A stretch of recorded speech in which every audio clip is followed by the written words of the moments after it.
Mangwanani akanaka vadiwa vatereri, mangwanani akanaka mhuri yeZimbabwe, mangwanani akanaka hama dzangu patinosangana panguva yakanaka, nguva yeshoko raMwari, nguva yekushumirana, nguva yekupadzirana nyasha dzaMwari. Ndini wenyu Reverend Amon D. Madao, Bishop we Apostolic Faith Mission in Zimbabwe. Ndinouya kwamuri neshoko raIshe, shoko roruponeso, shoko romuchinjikwa, shoko renyasha. Tikotamuse uso tinamate.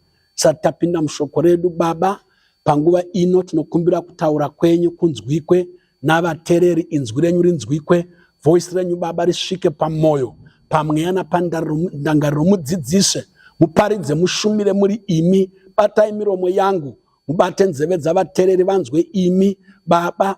Umwe achanzwa shoko iri ngarimubatsire, ngarimushandire, arivhenganise nokutenda, agowana ruponeso rwenyu Mwari. Ndakumbira ndaisa nguva ino yose neshumiro yose muruoko rwenyu muzita raJesu Kristu. Amen. Mangwanani anhasi sekutaura kwandaita tikusangana panguva yeshoko. Tichawana chidzidzo chedu kuna Deuteronomy samba yechishanu yaMozisi muPentateuch, Deuteronomy chapter 30 verse 19 na 20. Ndinodana kudenga na pasi kukupupurirai nhasi kuti ndaisa pamberi pako upenyu norufu, kuropafadzwa nokutukwa. Naizvozvo sarudza upenyu kuti urarame, iwe navana vako, kuti ude Jehovha Mwari wako nokuteerera inzwi rake nokumunamatira, nokuti ndibwo upenyu hwako nokuwanzwa kwamazuva ako, kuti ugare munyika yakapikira Jehovha madzibaba ako Abrahama naIsaka naJakobho kuti uchavapa iyo. Musoro wenyaya yangu mangwanani ano unotisarudza upenyu. Choose life. Sarudza upenyu. Shoko iraitaurwa naMwari, vana vaIsraeri vaapedyo nokuparadzana naMozisi. Deuteronomy kudzokorwa kwenhoroondo, kudzokorwa kwomurayiro, kudzokorwa kwerwendo rwavana vaIsraeri vachirondedzerwa pano nomuranda waMwari Mozisi. Apa pataverenga panonzi ndaisa pamberi penyu, ndadaidza denga nenyika kuti zvipupure, kuti ndaisa pamberi penyu, ndawaridza pamberi penyu rufu noupenyu, ndaisa pamberi penyu maropafadzo nokutukwa. Asi iwe sarudza upenyu kuti urarame, iwe navana vako, ugova namazuva akawanda okurarama, upenyu hwako hukunakire. Ude Jehovha Mwari, unamatire kwaari, ubatirire kwaari, ude Mwari, ugogara munyika Mwari yaakapikira madzibaba ako. Regai ndibve ndataura kuti wese mukana wawawana wekushumirwa kweivhangeri iwe uripo uchirinzwa, Mwari wawaridza pamberi pako rufu noupenyu kuti iwe usarudze. Pese paunonzwa ivhangeri ichiparidzwa, iwe nzeve dzako dzichiinzwa, kunyangwe kuri panhamo, kunyangwe muri muredhiyo, kunyangwe muri television, iwe ukangonzwa chete, Mwari waisa pamberi pako kutukwa nokurapafadzwa kuti iwe usarudze. Nguva yose inoshumirwa ivhangeri, pakugumisira iwe ndiwe une accountability, pakugumisira iwe ndiwe une ngava wokuti uite chaunofa kuita neshoko rawakanzwa. Pane imwe nzvimbo Jesu unoti, ine handimbofi ndakakutongai, handizokutongi, iro rishoko randaparidza ndorichakutongai. Zvichidhipenda nokuti iwe pawarinzwa wasarudzei pamusoro paro, wafungei pamusoro paro.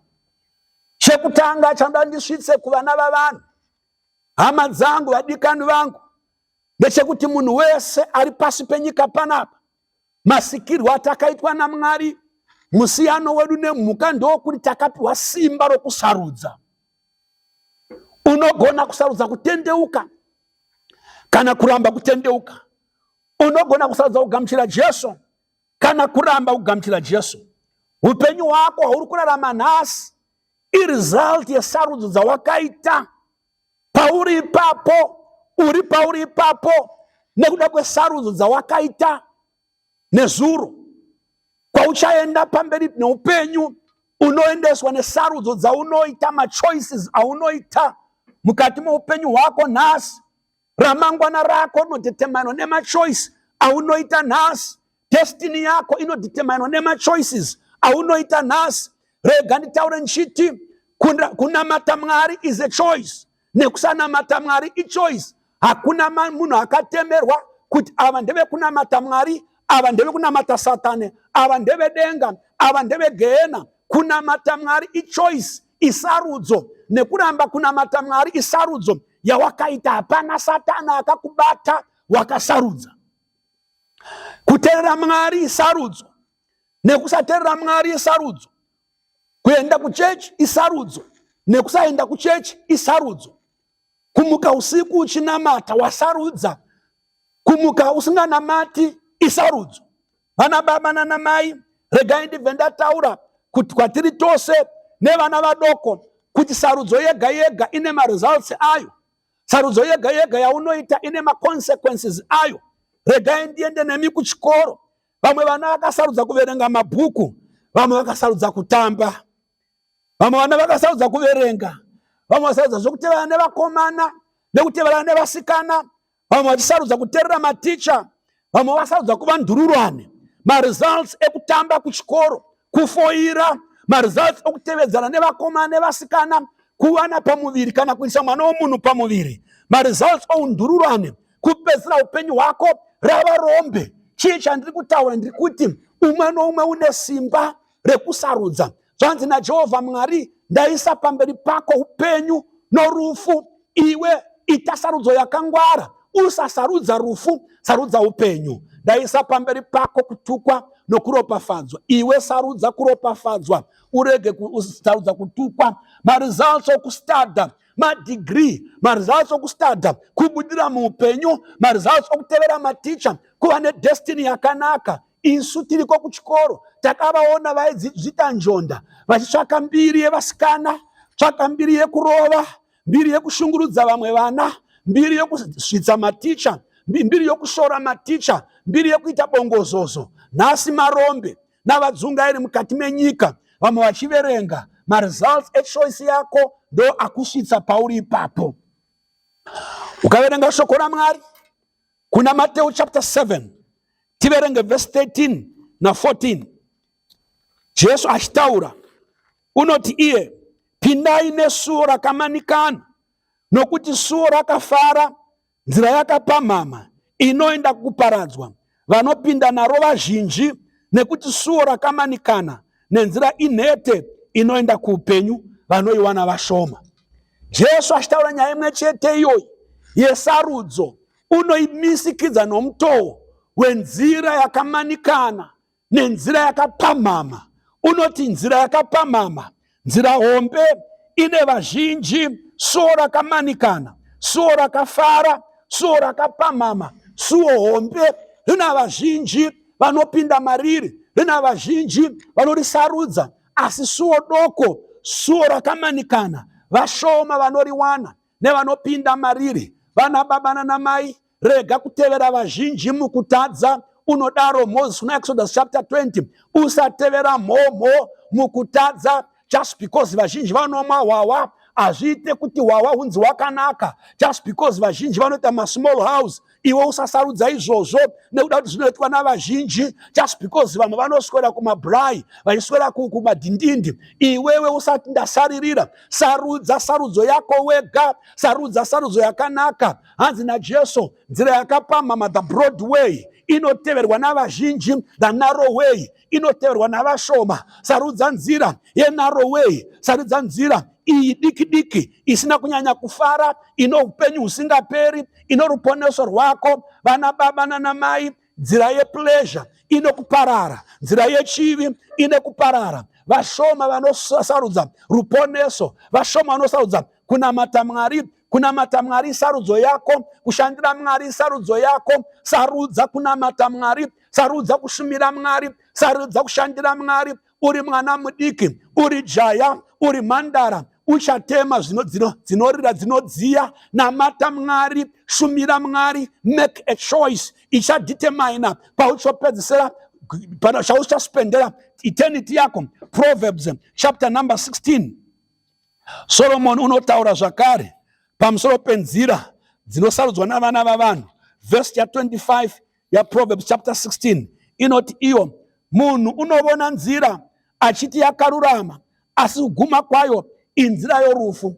Rechirungu rinoti kune nzira inoonekwa seyakanaka pameso omunhu, asi mugumo wenzira iyoyo rufu nokuparara. Nzira yaunovona iyoyo, nzira yaunoona iyoyo ine upenyu here? Nzira yauri kufamba nayo ine upenyu? Nzira yauri kuti yakanaka ine upenyu? Chese chinoitwa nomwana womunhu anenge achiri chakanaka. Macriminals ari kufunga kuti criminality yakanaka. Mbavha dzinoti umbavha hwakanaka. Munhu anoita zvaanoita, chifambi vanoti chakanaka, chitsotsi nechiguruva chakanaka. Inzira yakasarudzwa nomunhu yaanoti yakanaka pamaziso ake. Asi zvanzi kunaka kwenzira inoonekwa pamagumo ayo. Hanzi nzira iyoyo ichagumira mukuparadzwa. Iwe nzira yauri kufamba nayo yakamira sei? Yakanaka here nzira yauri kufamba nayo? Inofadza iwewe here kana kuti inofadza Mwari? Sarudza nzira inofadza Mwari, inounza makomborero. Sarudza nzira inofadza Mwari, inounza nyasha. Sarudza nzira inofadza Mwari, inoita kuti upenyu hwako huve wakanaka. Jesu ari pagarden reGetsemane, shoko raMwari rinoti wakanamata munamato. Pana Luke chapter 22 akabudisa ziya rinenge ropa, verse 42 to 44, achiti iye Baba, dai zvaibvira mukombe uyu, dai wapfura zvawo, asi kusava kuda kwangu, asi kuve kuda kwenyu Mwari. Jesu akanamata, akanyengetera, dai mukombe uyu Mwari wapfura pamberi pangu, asi at the end of the day kusava kuda kwangu, kuve kuda kwenyu Mwari. Jesu akaita sarudzo, ipapo akasarudza kuda kwaMwari, akasarudza kufadza Mwari, akasarudza kufamba munzira yaakanga akasarudzirwa naMwari. Today, nhasi ivhangeri yenyasha iri kuparidzwa muchinjikwa, uri kuparidzwa, vanhu vari kuponeswa, vari kuregerwa zvivi, vari kuitwa vana vaMwari nekuda kwomurume mumwe chete wakasarudza kuteerera Mwari. Roma chapter 5 unonzwa Paul achiti kuverse number 12, muna Adamu wokutanga vanhu vakafa nedisobedience yaAdamu, vanhu vose vakaitwa vatadzi vakagamuchira rufu, asi nekuteerera kwomurume mumwe chete vazhinji vanonatswa vachipiwa kururama vachiva vana vaMwari. Iwe buda muna Adamu, usarudze Jesu Adamu wechipiri, ubude murufu upinde muupenyu, ubude murima upinde muchiedza. Sarudza sarudzo yakanaka zuva ranhasi. Kusarudza namata Mwari kunounza upenyu usingaperi. Kusarudza Jesu kunounza kuregerwa kwezvivi. Kusarudza Mwari nekusarudza Jesu kunokupa rugare naMwari wako. Wakasarudza Jesu wasarudza ruponeso.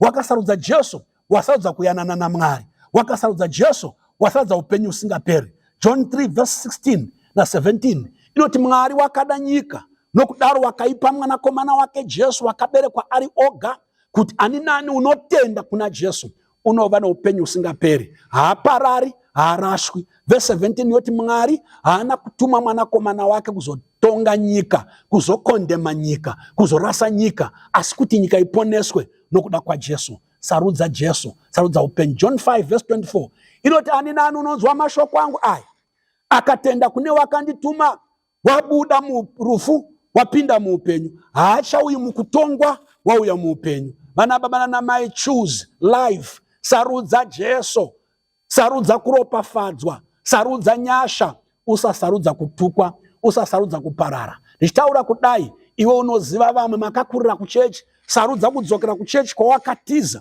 wapinda mumaguta, wapinda kuzvikoro, wasangana neshamwari, wakasarudza kupfuratira Mwari. Ita sarudzo itsva nhasi, gore richidai kutanga, risati rasvika kure, usarudze kunamata Mwari. Joshua chapter 24 verse 15, Joshua asvika pane imwe nzvimbo yeShekemu, aunganidza vaJudha, unoti sarudzai nhasi Mwari wamuchanamata. Kana kuti muchanamata Mwari mupenyu, muchanamata Mwari waAbhurahama, Isaka naIsraeri, kana kunamata vaMwari vainamatwa navabereki venyu nemadziteteguru enyu kumhiri kwerwizi. Asi kana ndiri ini nemhuri yangu ndasarudza kunamata Mwari. Vana baba nana mai, ngatisarudzei kunamata Mwari. Zvikuru varume, imi vatungamiri vemisha, vatungamiri vemhuri, vatungamiri vevana, ipai direction kuvana yekuziva chekusarudza. Baba, sarudzai kunamata Mwari, mutungamirire mhuri kuchechi. Baba, sarudzai kushumira Mwari, mutungamirire vana venyu mugwara rakanaka. Joshua unoti ini nemhuri yangu ndasarudza kunamata Mwari. Imi muri kusarudzei makagara ipapapa? Umwe anosarudza zvikwambo, umwe anosarudza uroyi, umwe anosarudza mamhepo, unosarudza un'anga, unosarudza umbavha. Sarudzai Mwari wamuchanamata. Zuva riya Jesu ari pamberi paPilate, pana Mateo chapter 27, shoko raMwari rinoti Jesu akamiswa pamberi pavo vaJudha ari mangwanani, arara usiku hwese achishungurudzwa, vachimurova, vachimutambudza. Unomisa Jesu naBharabhasi. VaJudha vanoti, Pilate unoti, munodani pakati paJesu naBharabhasi? MaJudha anoti, isusu tinoda Bharabhasi. Bharabhasi yaive mbavha. Bharabhasi was a rapist. Bharabhasi waive mushungurudzi nomutambudzi wavanhu. Raive gororo, achirepa madzimai, achiba zvinhu zvavo. Asi vanhu ivavo zuva iroro vabatwa nemadhimoni ekuramba denga, madhimoni ekuramba ruponeso, vanosarudza Bharabhasi. Pandiri kutaura izvozvi uri kutoseka kuti vaJudha vakasarudza Bharabhasi. Newe paunoramba Jesu uri kusarudza Bharabhasi. Paunoramba Jesu uri kusarudza Satani. Paunoramba Jesu uri kusarudza kuparara. Rega kuitira mweya wako utsinye, rega kuitira upenyu wako utsinye. Ndaisa pamberi pako upenyu norufu, iwe sarudza upenyu. Kutukwa nokuropafadzwa, iwe sarudza kuropafadzwa. Mwari ngaakuchengetei hama dzangu.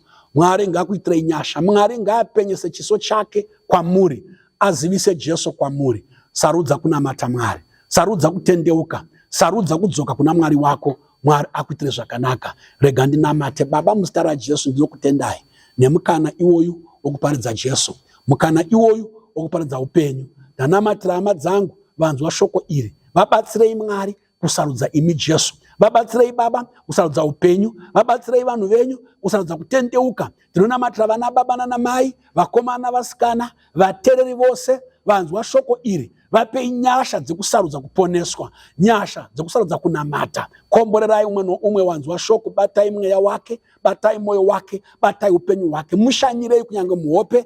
Iri inzwi reshoko iri ngaririre munzeve dzevanhu venyu kusvikira vatendeuka vasarudza Jesu. Komborerai Zimbabwe, komborerai utungamiri hwenyika, komborerai mhuri, komborerai hurumende, komborerai mabasa ayo, komborerai zvese zvenyika yedu, ive norugare, ive nomufaro, ive norunyararo nokubudirira. Mvura yayo inayo, ive namaguta, ive neutano. Ndakumbira nokutenda muzita raJesu Kristu. Amen.